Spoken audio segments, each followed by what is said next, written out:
space.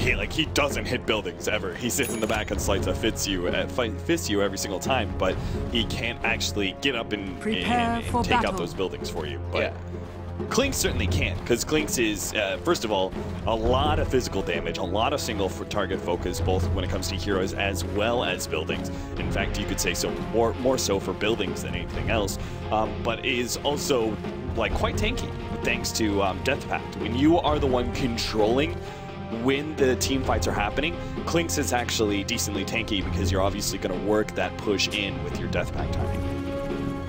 Yeah, I think that's completely true overall. And so both teams, I mean, it doesn't look like they're heading into each other or anything like that. I think that they're just scanning out. Judging by the item builds, it's actually possible that they decide that maybe not. They could just try to get aggressive early on if they anticipate the Undying to be the dual offlane.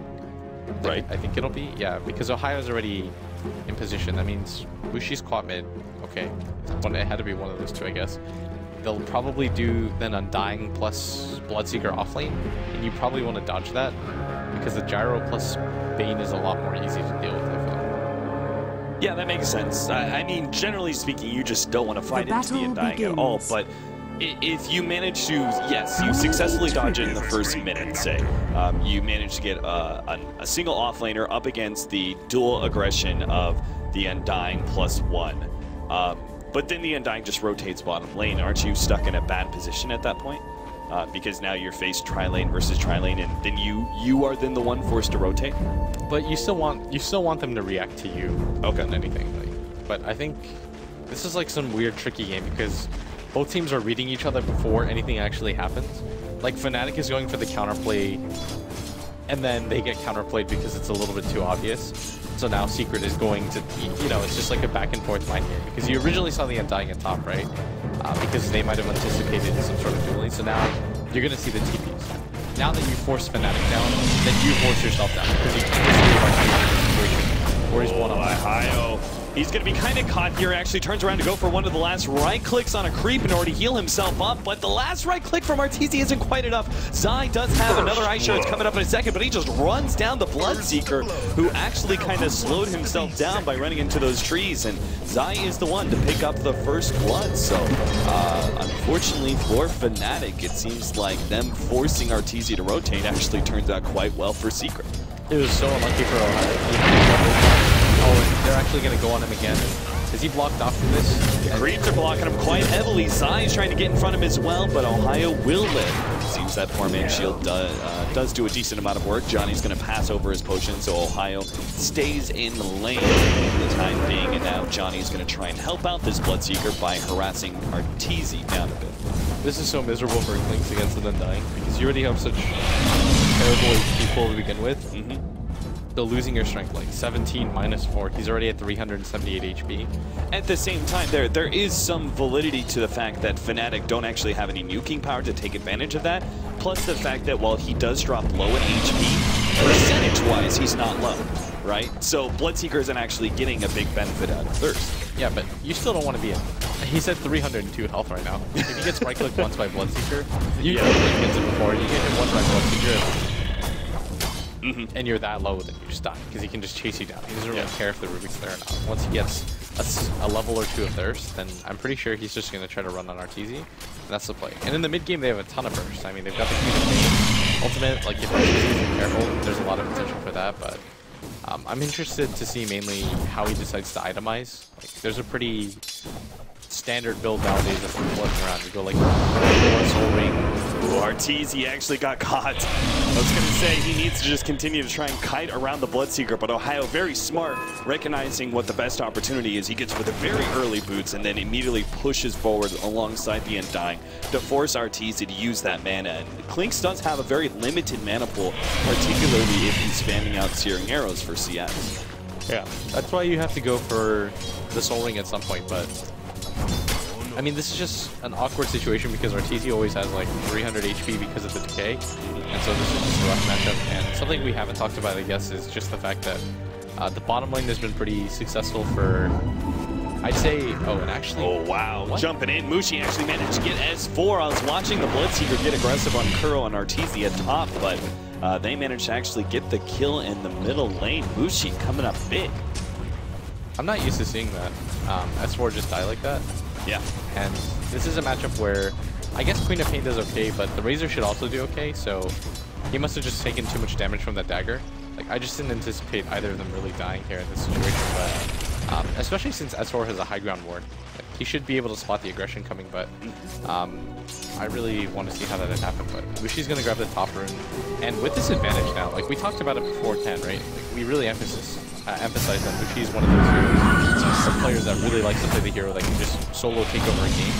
And I feel like he's just going to be pissed now. He's going to be like, we lost that last game, I wasn't able to have impact, but this game, you know, like I'm going to just go all out. Yeah, and he's already picked up the early kill on the Razor, but second, he has a gigantic CS advantage over S4, and that's only going to grow, especially now that he's got the extra Null Talisman, such a heavy stat build, and then the Illusions as well, obviously adding a lot of right-click. S4 basically sacks some HP in order to take away that advantage, but is going to be forced to using his health potion here sometime soon, because again, you don't want to leave yourself too low against that Bloodseeker. It makes this top lane all the harder than it already is for Team Secret. I think S4 is going to get dived on.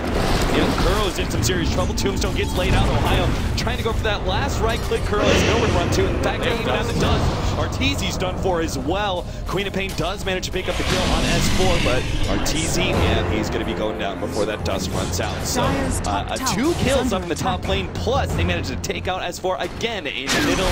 You're absolutely right. They did that. Bottom lane dodges the first call down shot, but the second one still inside. And KYXY picks up now a 5th kill for FNATIC.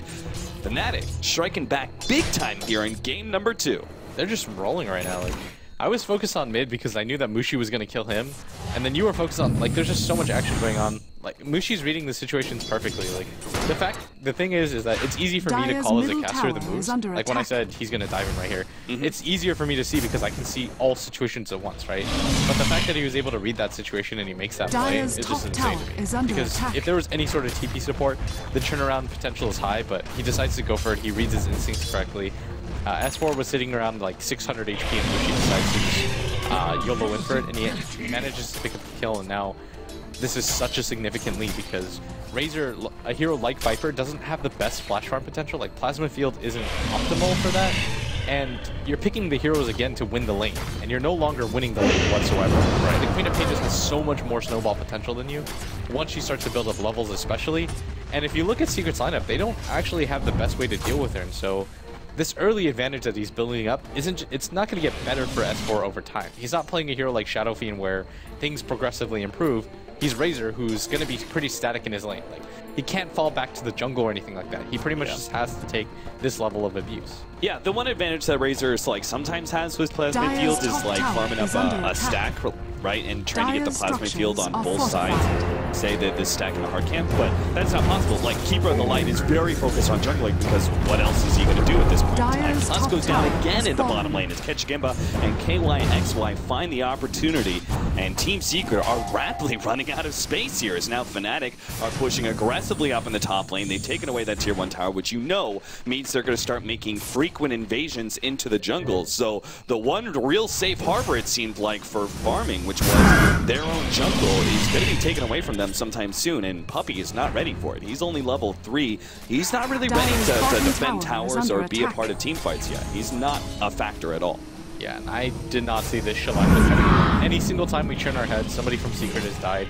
FNATIC is almost averaging a kill a minute right now, and it's hard to keep up because you don't expect these deaths. FNATIC just showing that they are a team to be dealt with, and Mushi's just having an insane game right now. Like, he's got 41 CS with 2 kills, both of them being solo kills. And I guess it's hard to really tell, but as a mid player, dying twice solo, it A, hurts your confidence a lot, and B, especially since it's a solo kill, you're getting so much more experience than the other person. It's really fairly significant that he continues to get solo kills more than anything, because it just makes it so hard for this Razor to catch back up into this matchup. We have Rupture now available for Ohio. He looks like he really wants to go for Arteezy up here, but he doesn't have dust of his own. Johnny is bringing some now. Honestly, I think they should just pass off the dust to Ohio and leave him solo up here in this lane. And that way he can pretty much always threaten Arteezy by himself. He really doesn't need an extra pair of hands unless Arteezy has a little bit of backup behind him. But even then, I feel like if again, with the supports that Team Secret win for, because again, calling them like facilitators, I think it just sticks in my mind because I think it describes them very well. They don't necessarily bring any damage themselves. So like heroes like Rubik and Keeper of the Light, even if they can stop the Bloodseeker from killing the Clinkz, they won't be able to punish the Bloodseeker.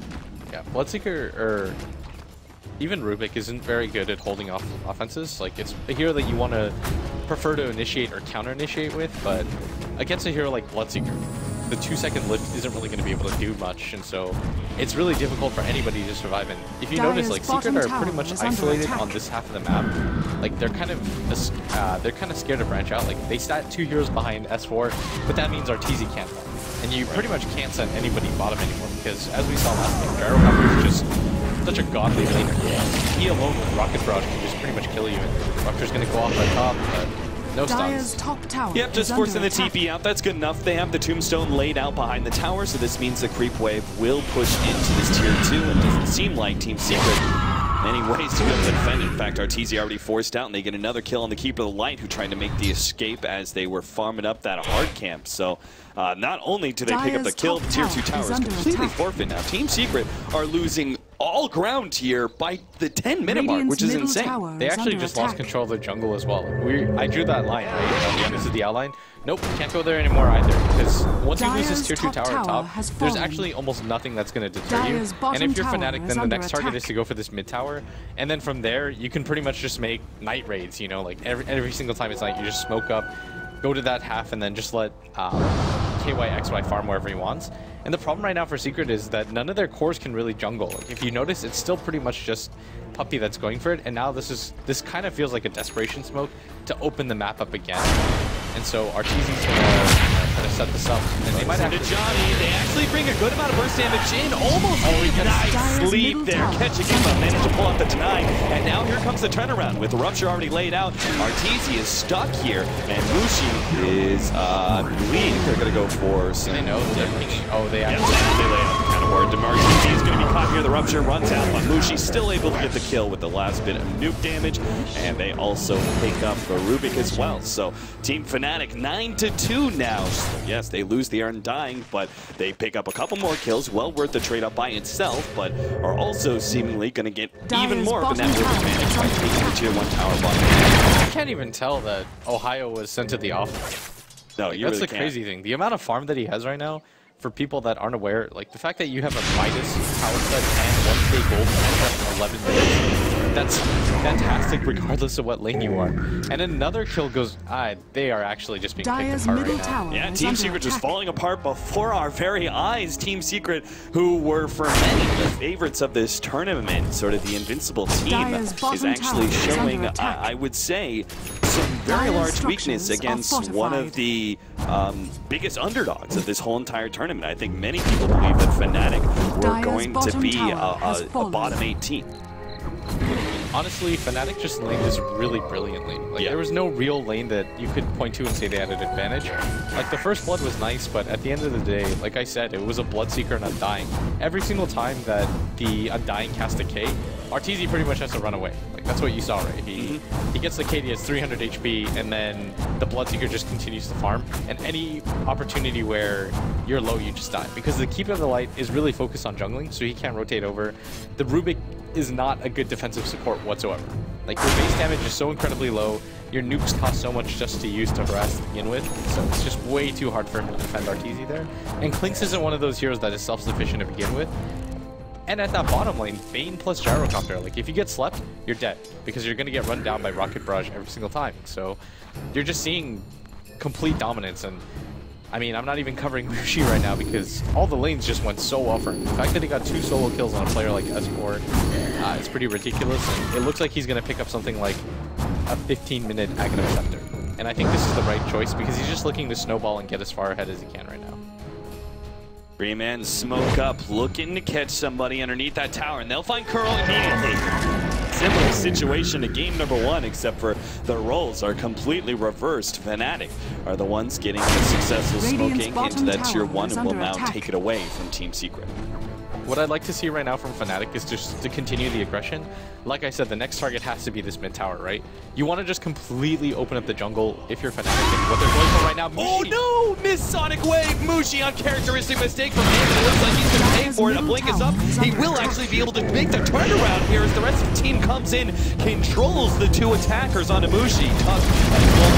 Now they're going to go for Kuro as well. Came in with TP, but will immediately go down. Double kill from Mushi. 3 out from Team Secret, and that tier 1 tower is going to be forfeit.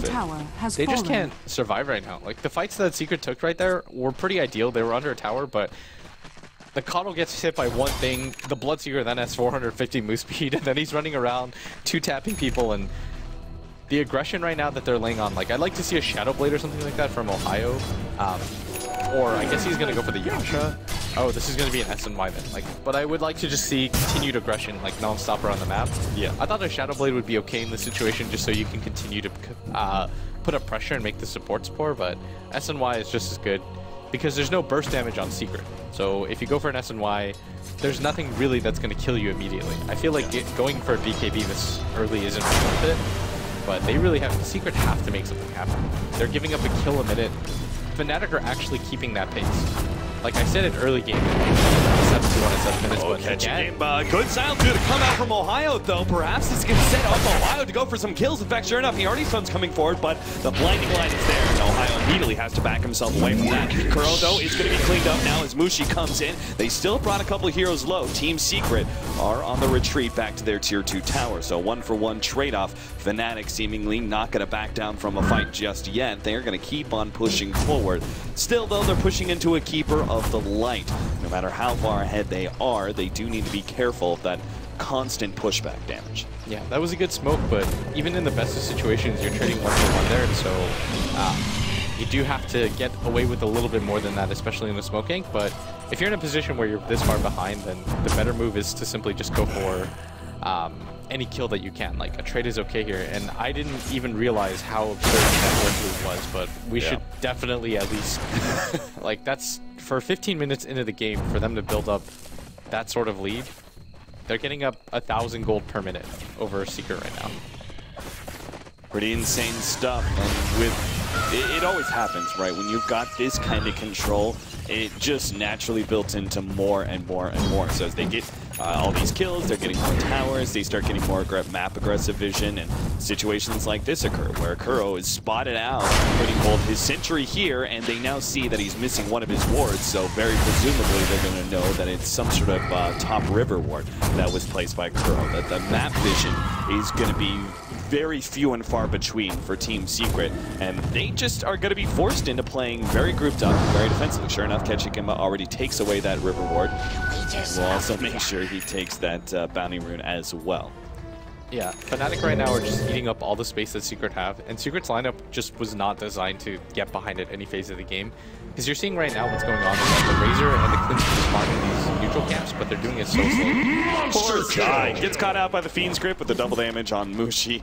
No need to use Sonic Wave when you have that kind of advantage. You know it's a free kill if the Queen of Pain with Aghanim Scepter isn't willing to blow Sonic Wave for it. Yeah, she's like, I really don't have to go. I mean, it's got a low enough cooldown, but she's like, I just really don't want to use the mana. I may find another kill in the next 30 seconds, and sure enough, that's exactly what happens. Godlike spree already from Mushi at 17 minutes as he finds another pickoff, this time on Kuro. Yeah, this is, again, going back to what we talked about. This is what Mushi can do to your team. He's just getting solo pickoffs left and right. And it's just brutal right now. Like, Secret are trying to scramble, they're trying to farm out whatever they can and buy Arteezy some time so that they can start the split push game. That's their main hope back into this game right now.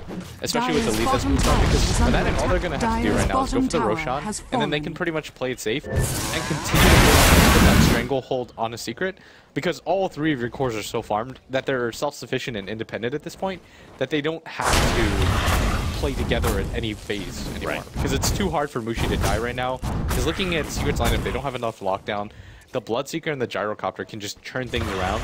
So as long as one support is with them, then it becomes way too difficult to do anything. So if you're Secret, the ideal standard right now is just to continue to farm out jungle however you can. But just look how slow it is for this Razor.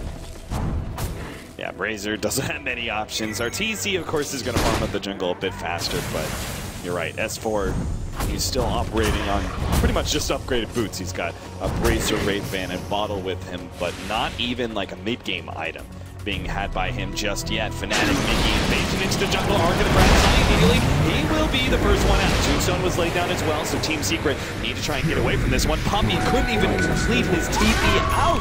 FNATIC take out 2 and perhaps a 3rd. Yep, Clinkz, he also falls. Mushi finds him. And that will be a 1-2-3 and push into tier 2 tower. FNATIC, it seems like we're just going to see a straight up GG soon. Yeah, they're at this point, Secret just, there's nowhere for them to farm anymore.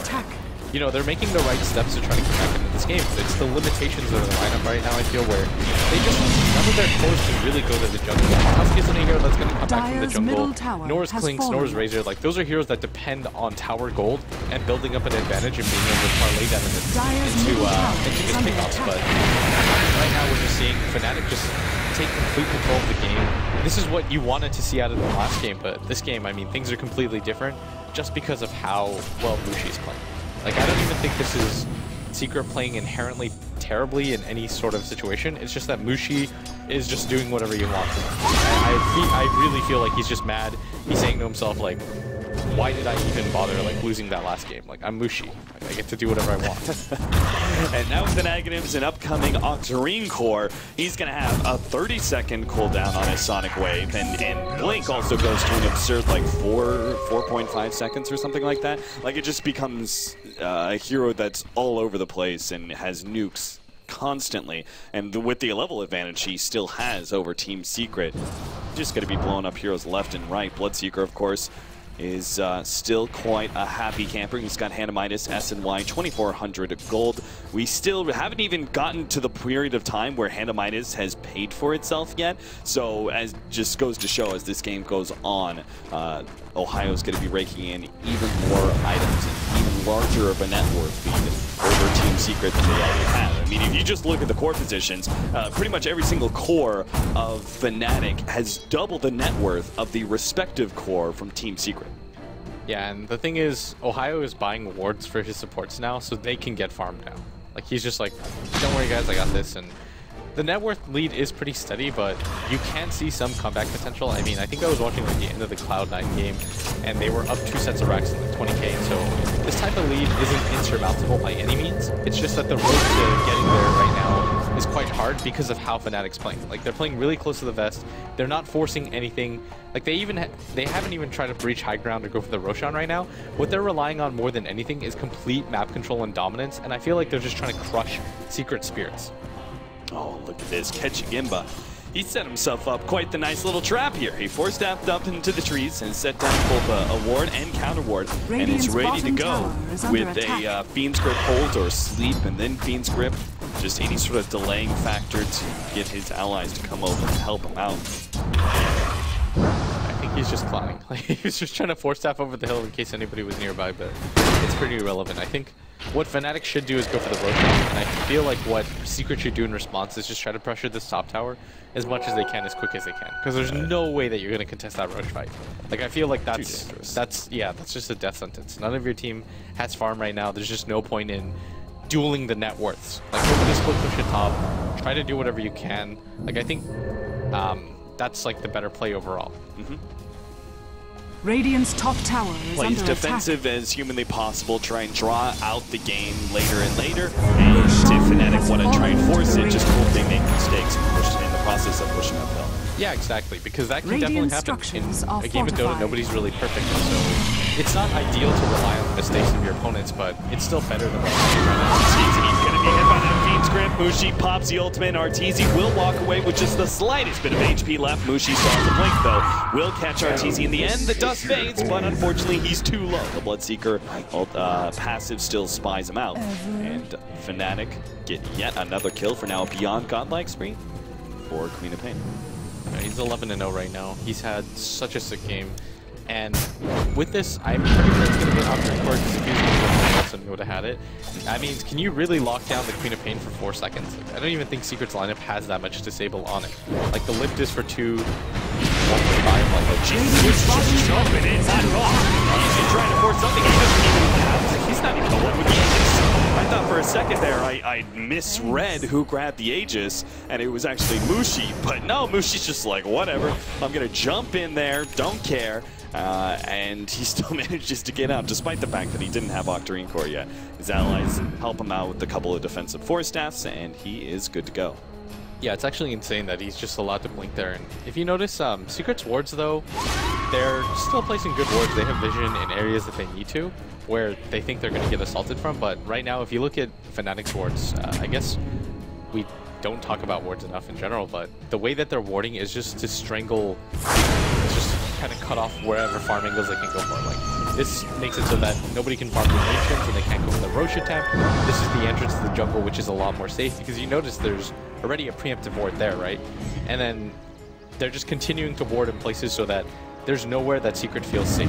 Like, before you even leave the base, you're being cut off. Like, look at Arteezy's options right now. He's trying to farm the enemy ancients because he realizes, like, if there's a ward in this area and he gets picked off, then that's a free Roshan and a kill.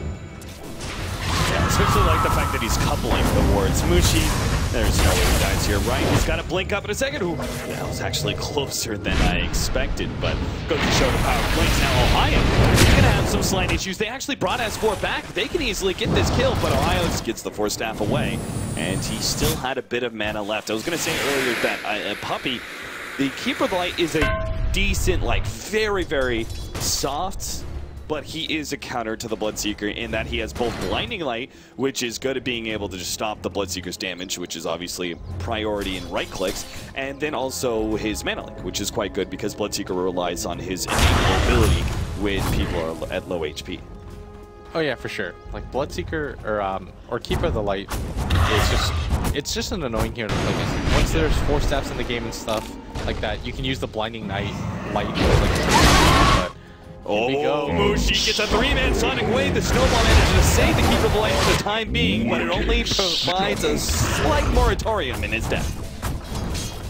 Yeah, FNATIC, the crazy thing is they haven't even gone for Roshan. Like, how often, or actually they have. Yeah. It took them so long to do it originally that they don't even need it to go high ground, is what I mean. Like, it's pretty unnecessary at this point because... Yeah, normally you would wait for the next Roshan before you try and push uphill, right? But FNATIC are just so far ahead, they're going to go uphill with the first Roshan. Yeah, they're just, at this point, they don't really care. Like, I think even without the Roshan, it's just absolutely securing it in S4. Last bastion of defense. Yeah, he tries to back himself away, but he just runs himself to death with the Rupture on top. Gyrocopter secures that last hit. Kuro running forward straight into the tombstone. Doesn't really care. FNATIC, though, very much focused on objective gaming. They've taken out the mid lane of Rax and immediately slide on up to the top lane, not wanting to give Team Secret any room to be able to make a comeback. So it seems Team Secret, they're still going to try and fight this one out. They do not have the Razor. Clinkz now has a Desolator ready to go. Tier 3 tower is about to fall. Another blast gets laid out. Does bring these King next one. He still has that Aegis. Good to go though. Zion going to be slowed down, actually forced to snowball there. He didn't want to get hit by his silence. S4 now come to the foray. The ultimate. And the pushback there is able to get the Gyrocopter down. S4 comes forward. They managed to clean up one already. S4 drops quite low, but they can't force him out. FNATIC are still healthy as a full 5-man crew and are able to finish up that melee and Rax. Seems like they're going to be able to stick around for the range Rax as well. As Team Secret only operating with 3 heroes right now. KYXY takes just one shot before immediately there's a response from Team FNATIC. Slow down Arteezy and make him asleep. The homing missile comes in, bogs him up, but FNATIC don't care. They've taken that second lane of Rax and will immediately back up to refuel and probably pick up a couple of items before they now go for Megas. Yeah, you can even wait for the Roshan if you absolutely want to get this game. And that might actually be what they shoot to go for, because you just want to make absolute sure that this isn't a game that you lose. Yeah. Like, FNATIC have done everything that they possibly can to secure this game. I think the net worth lead has to be at least 30k. Yeah, it is. It might even be a little bit greater than that once the time passes. I mean, the farm advantage alone is just so hard to come back from. And Secret had to expend, like, what, 3 buybacks there, and they weren't even able to hold Rax. though, when you're doing that, it just continues to kind of shut you out. And Secret are going to go for the smoke gank, but this is like, you have to get something out of this. This is a super YOLO maneuver. They know that Twitch Imp is right here, and he actually manages to get himself away at the same time. Yeah, the good play there, being able to himself away. He lands away. He's going to respond, though. He's got his BKB. Trying to find the rest of the team. Good snowball outside. He's just trying to get them away from that call-down area. But Mushi cleans him up with a huge Sonic Wave. GG. Team Secret are done with this game. Incredibly one-sided win for Team FNATIC. Even more one-sided than our first game that went to Team Secret. Quite the weird event. Like, turn of events that just happens there, that Team Secret have such a dominant showing in game number 1, and that's sort of the way the storyline was meant to unfold, and then FNATIC strike back incredibly hard in game number 2 with just a really well put together draft, and the way they set up the laning phase seemed to be the most important thing. Yeah, I think the C region in general has such a heavy emphasis on winning the laning phase more than anything.